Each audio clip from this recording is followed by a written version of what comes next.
सध्या वाल्मिकी कराड आणि त्यांच्या मुलाबद्दल संपूर्ण महाराष्ट्रामध्ये चर्चेचा विषय तो बनलेला आहे आणि सोलापूरमध्ये सुद्धा त्यांच्या विरोधात तक्रारी फिर्याद जी आहे ती दाखल झालेली आहे. नेमकं काय प्रकरण सविस्तर सांगा.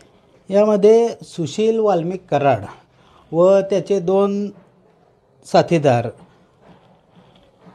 अनिल मुंडे आणि गोपीन गुंजेवार या तिघांनी यातील पीडित महिलेचा पती जो सुशील कराड याच्याकडे कामाच होता. सुशील कराड हा त्यास कायम म्हणायचा तू एवढे पैसे कसे काय कमवला, तुझ्याकडे 2 बल्कर गाड्या कशा काय आल्या, 2 कार कसे काय, असे म्हणून कायम मारहाण करत होता. त्यानंतर या तिघांनी त्याचं राहतं घर जे होतं म्हणजे घर जागा जी होती ते अनिल मुंडे याच्या नावावर करून घेतली. त्याच्या 2 बल्कर ट्रक, 2 कार यांच्या गाड्यांचा ताबा, त्याच्या चाव्या तसेच गाडीची कागदपत्रे हे त्याने स्वतःकडे ठेवले.